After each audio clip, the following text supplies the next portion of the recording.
आइए मेरे प्यारे बच्चों, आज हम लोग क्या करते हैं, सीखते हैं कि उपसमुच्चय किसे कहते हैं। पिछले वीडियो में हम लोगों ने सीखा था कि समुच्चय कितने प्रकार के होते हैं, सेट कितने प्रकार के होते हैं। जैसे हमने पढ़ा था रिक्त समुच्चय किसे कहते हैं, एकल समुच्चय किसे कहते हैं, परिमित समुच्चय किसे कहते हैं, अपरिमित समुच्चय किसे कहते हैं। अगर आपको ये समुच्चय सेट के बारे में नहीं पता है तो आप पिछला वाला वीडियो देखेंगे, उसमें आपको मिल जाएगा।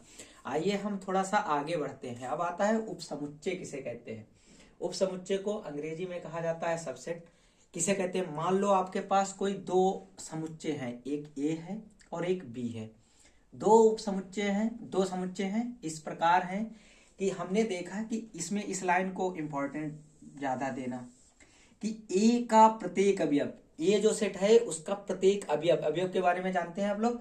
बी अवयव समुच्चय बी में हो, मतलब जो ए सेट हो उसका प्रत्येक अवयव कहाँ होना चाहिए, बी में होना चाहिए। तो हम क्या कहेंगे, ए को समुच्चय बी का उपसमुच्चय कहते हैं।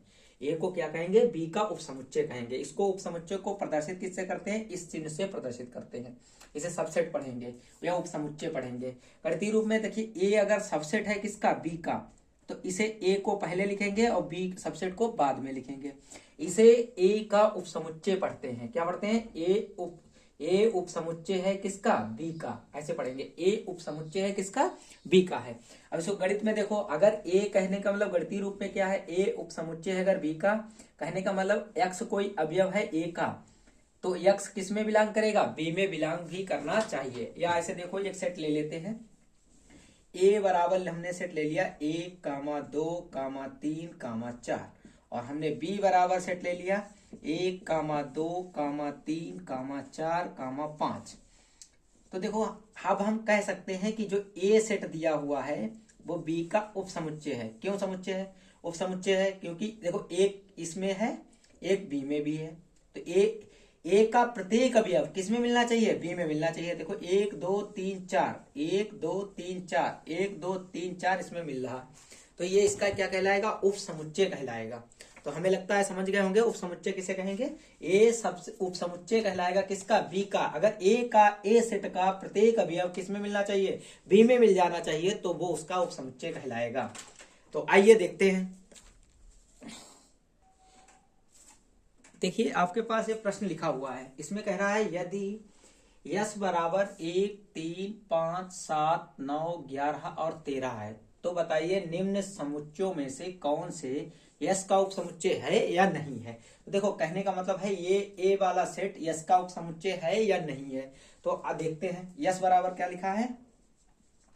यस बराबर हमारे पास लिखा है 1, 3, 5, 7, 9, 11, 13। तो यस सेट है। कह रहा है यस सेट, ये जो दिए हुए सेट हैं, जो निम्न समुच्चय लिखे हुए हैं, ये यस का उपसमुच्चय है या नहीं है। तो देखो ए वाला सेट देखिए, ए सेट लिखा हुआ है 3, 5, 7। देखो 3 जो है वो यस में बिलोंग कर रहा है, ठीक, तो ए में भी बिलोंग कर रहा है। 3 जो है ए में बिलोंग कर रहा है और इम्प्लॉय दैट 3 यस में भी बिलोंग कर रहा है। 5 ए में बिलोंग कर रहा है, इम्प्लॉय दैट किस में, 5 देखो यस में भी बिलोंग कर रहा है, ठीक है। उसके बाद 7 देखा ए में बिलोंग कर रहा है, देखो इसमें बिलोंग कर रहा है।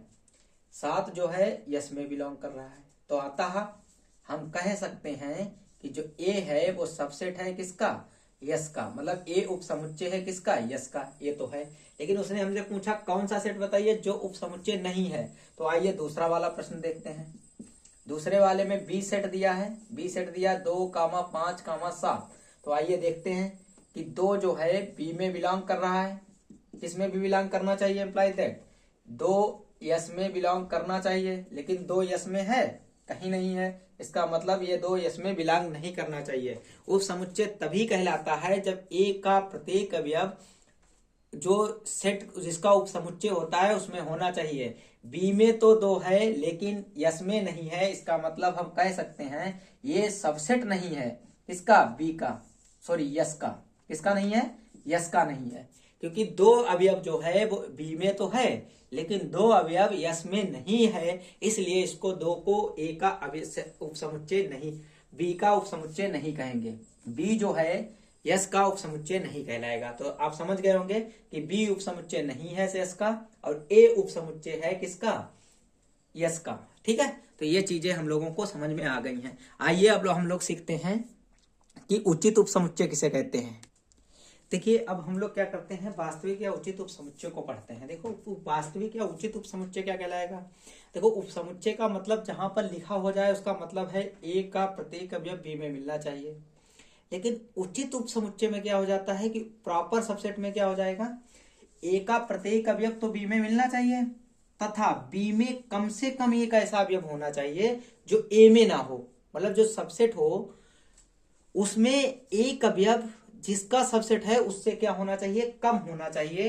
तो उसी को हम लोग क्या कहते हैं, ए का उचित उपसमुच्चय कहते हैं। इसको देखो जब हमने उपसमुच्चय लिखा था तो ये वाला चिन्ह लगाया था, बराबर भी लगाया था। इसमें बराबर नहीं लगाएंगे, कहने का मतलब केवल सबसेट का निशान उपसमुच्चय का लगाएंगे, लेकिन बराबर नहीं होना चाहिए क्योंकि एक बी वाले में एक अवयव ज्यादा होना चाहिए ए वाले अवयव से, ए सेट से होना चाहिए। अब देखो कैसे कह सकते हैं, ए बराबर ना हो भी तब इसको ए को प्रॉपर सबसेट कहते हैं। आइए एक एग्जाम्पल उठा के देखते हैं।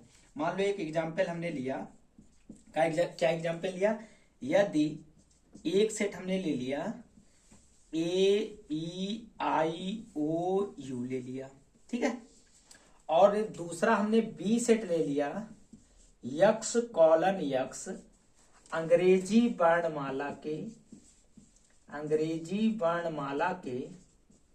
हमने क्या ले लिया, अक्षर ले लिए। ठीक है, अंग्रेजी वर्णमाला के अक्षर हम लोगों ने क्या किया, ले लिया। तो देखो क्या हुआ कि अंग्रेजी वर्णमाला के अक्षर में कहां से बी सेट बनेगा, अगर टेबुलर फॉर्म में लिखें A B C D dot dot dot dot, ये तो चला जाएगा कहां तक, जेड तक चला जाएगा। तो देखो ये जो है बी का प्रॉपर सबसेट है, मतलब कहने का मतलब उचित उपसमुच्चय है। क्यों, क्योंकि इसमें तो ए ई आई ओ इसमें भी आएंगे, लेकिन इसमें इससे कम अवयव है, इसलिए इसको हम लोग क्या कहेंगे, उचित उपसमुच्चय कहेंगे। कम से कम एक ज्यादा होना चाहिए, या ऐसे भी कह सकते हैं। दूसरा एग्जाम्पल लेते हैं, मान लो एक सेट है हमारे पास, ए बराबर है 1,2,3 और बी बराबर सेट हमारे पास है 1,2,3,4। देखो ये बराबर नहीं है, ए और बी आपस में बराबर नहीं है, लेकिन एक 4 अवयव ऐसा है जो इसमें ए में नहीं है, इसलिए ए को बी का उचित उपसमुच्चय कहेंगे। ए को बी का क्या कहेंगे, उचित उपसमुच्चय कहेंगे। तो हम लोगों ने क्या कहते हैं, आशा करते हैं हम लोगों ने सीख लिया कि उचित उपसमुच्चय किसे कहते हैं।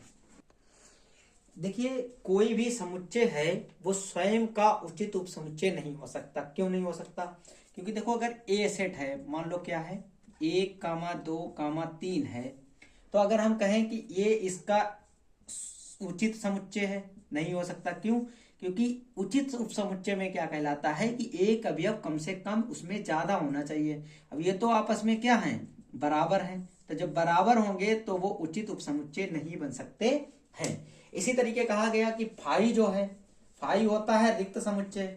अगर कोई दूसरा सेट है, जैसे फाई है, ये फाई को ऐसे लिखते हैं, और यहां पर कोई सेट लिखा है ए 1,2,3, कोई भी सेट लिखा हो ए के अलावा कोई भी, तो फाई सभी का क्या कहलाएगा, उचित उपसमुच्चय कहलाएगा। लेकिन ये समझ लीजिए कि फाई स्वयं का उपसमुच्चय नहीं कहलाएगा, ये याद रखना है पॉइंट आपको। तो ये 2 पॉइंट थे कि फाई जो है सभी का उपसमुच्चय कहलाता है, लेकिन अपने आप का नहीं कहलाएगा। मतलब ऐसा भी कह सकते हैं, ऊपर पर जो नोट लिखा है कि कोई भी समुच्चय अपने का उचित उपसमुच्चय नहीं हो सकता, क्योंकि उसमें अवयव बिल्कुल बराबर होते हैं, तो उचित उपसमुच्चय होना संभव नहीं है। आइए अब उपसमुच्चयों पर कुछ क्या करते हैं, उनके गुणधर्म को सीखते हैं। आइए अब हम लोग सीखते हैं कि जो भी उपसमुच्चय होते हैं उनके कुछ गुणधर्म हैं। देखो क्या कह रहा है, पहला गुणधर्म क्या कह रहा है कि रिक्त समुच्चय प्रत्येक समुच्चय का उपसमुच्चय होता है। कोई भी समुच्चय आप लीजिए और जो रिक्त समुच्चय फाई होता है, प्रत्येक समुच्चय का क्या होगा, उपसमुच्चय होगा, लेकिन उचित उपसमुच्चय नहीं होगा। उचित उपसमुच्चय का मतलब ये साइन अगर हट जाए तो नहीं होगा। देखो प्रत्येक का उचित उपसमुच्चय भी होता है, लेकिन फाई स्वयं का नहीं होता। लेकिन फाई ऐसा समझ लो कि कोई भी समुच्चय होगा उसका क्या हो जाएगा, उचित उपसमुच्चय, उचित भी हो जाएगा और उपसमुच्चय भी हो जाएगा। कोई भी सेट लो, फाई सभी का उपसमुच्चय कहलाएगा। उसके बाद कोई भी समुच्चय हो, सेट कोई भी हो, और अपने आप का भी वो क्या कहलाएगा, उप समुच्चय कहलाएगा, लेकिन उचित उप समुच्चय नहीं कहलाएगा। अगर कोई ऐसे लिखे कि ये सबसेट है भी ए का, तो ये गलत है, ठीक है। लेकिन अगर कोई ऐसे लिखे ये उप समुच्चय है ए का, तो ये सही है, कि मतलब उचित उप समुच्चय नहीं हो सकता है, लेकिन सबसेट हो सकता है, ठीक है। अब अगर हमारे पास की कोई 3 उप समुच्चय है, एक ए है, बी है, सी है। ए उप समुच्चय है किसका, बी का, और बी उप समुच्चय है किसका, सी का।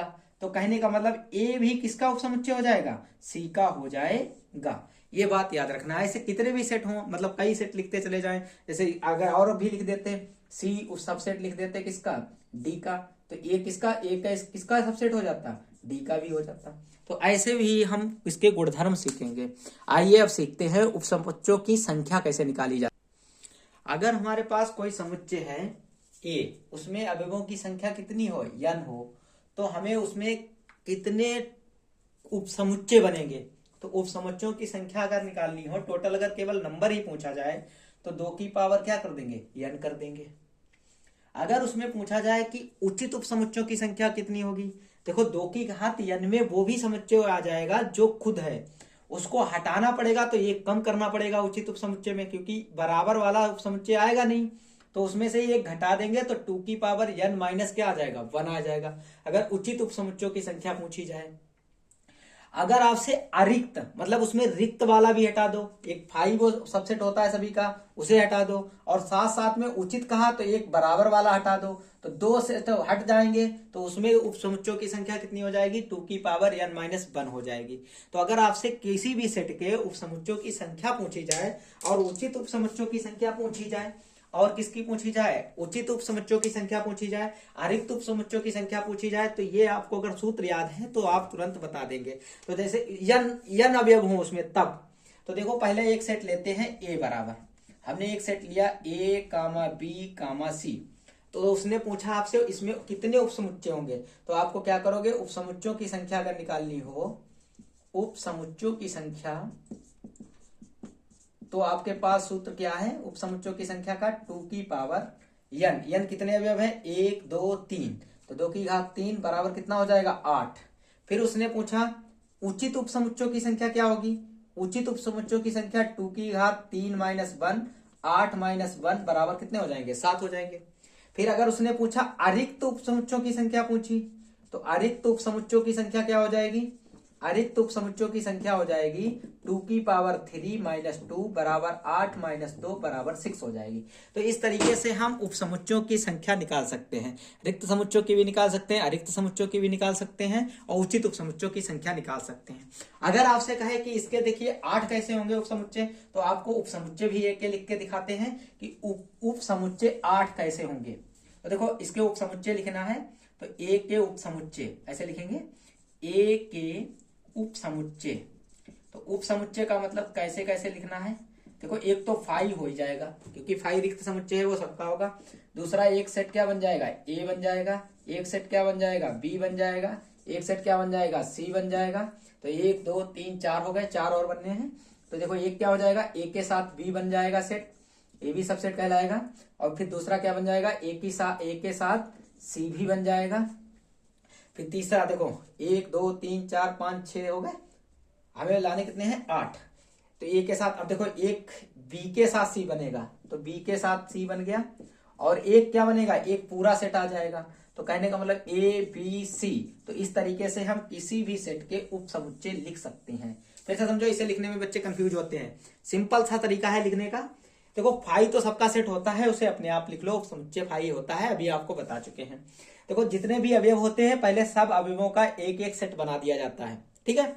अब जब एक एक सेट अवयवों का बन गया, फिर पहले वाले अवयव को पकड़ा जाता है, फिर उसके साथ एक एक करके अवयव बनाया जाता है। तो देखो ए के साथ बी मिल गया, ए के साथ सी, फिर ए को छोड़ दिया जाता है क्योंकि ए को हमने दोनों के साथ ले लिया। अब उसके बाद किसको लेते हैं, बी को लेते हैं। बी को देखो किसके साथ ले सकते हैं, ए के साथ, पीछे नहीं जाएंगे, पीछे जाएंगे तो रिपीट हो जाएगा। बी को हमने किसके साथ ले लिया, सी के साथ ले लिया। अब देखो ये सब हो गए, तो या फिर लास्ट में जब कतई पहुंच जाए तो सबके साथ में एक बार अवयव लेते हैं, तो ये आपका बन जाएगा। तो ए बी सी हो गया। तो देखो इसमें कुल उप समुच्चयों की संख्या अगर पूछी जाए तो हमारी 8 मिली। देखो 1 2 3 4 5 6 7 8 है। ठीक है। लेकिन उसने फिर पूछा आपसे उचित उपसमुच्चयों की संख्या कितनी होगी। देखो उचित उपसमुच्चयों में से इसे हमें हटाना पड़ेगा, क्योंकि कोई भी सेट अपने आप का उचित उपसमुच्चय नहीं हो सकता है, ये हम लोग पढ़ चुके हैं। तो इसको हटा दिया तो एक कम हो गया, तो हमारे पास कितने बचे, 7 बचे। फिर उसने कहा अरिक्त उपसमुच्चयों की संख्या बताइए। अरिक्त में क्या है, अरिक्त में से इस फाई को भी हटाना पड़ेगा, तो हमारे पास टोटल कितने बचे, ये इतने बचे हैं, वो कितने हैं, 6 हैं। तो इस तरीके से हमने उपसमुच्चय के बारे में इस टॉपिक में खूब अच्छे तरीके से समझ लिया है। और उपसमुच्चय में क्या है, चाहे प्रॉपर सबसेट का है, सबसेट का है, और चाहे अब इसके बाद एक इसमें और ले गया है, आइए उसको भी बता देते। अधिसमुच्चय किसे कहते हैं, अधिसमुच्चय थोड़ा सा देख लेते हैं, फिर उसके बाद आगे बढ़ते हैं, फिर इस वीडियो को फिनिश करते हैं, फिर कल अगला टॉपिक इसी का पढ़ाएंगे। अधिसमुच्चय किसे कहते हैं, जैसे ए जो है अधिसमुच्चय, अधिसमुच्चय बोला जाता है, अधिसमुच्चय देखो किसे कहते हैं, अगर ए जो है सबसेट है बी का, उचित सबसेट है, ठीक है। उचित सबसेट का मतलब है बी में एक अवयव ऐसा है जो ज्यादा है किससे, ए से, ए सेट से बी में एक अवयव ज्यादा है, या ये कह सकते हैं बी में कम से कम एक ऐसा अवयव है जो ए में नहीं है। तो देखो ए तो इसका उचित उपसमुच्चय कहलाएगा, बी ए का अधिसमुच्चय कहलाएगा, बी जो है वो ए का अधिसमुच्चय कहलाएगा, अधिसमुच्चय कहलाएगा। समझ गए होंगे कि देखो जो उचित उपसमुच्चय होता है बी का, जो किसका उचित उपसमुच्चय है उसी को, जिसका है उसको हम क्या कहते हैं, अधिसमुच्चय कहते हैं। तो आज हम लोगों ने सबसेट के वाले उपसमुच्चय के बारे में खूब अच्छे तरीके से पढ़ा, उसके गुणों के बारे में भी पढ़ा। अब आगे एक्सरसाइज अगले वीडियो में हम लोग क्या सीखेंगे, इसके और आगे सेट की भाग 3 बनाएंगे उसके, ठीक है।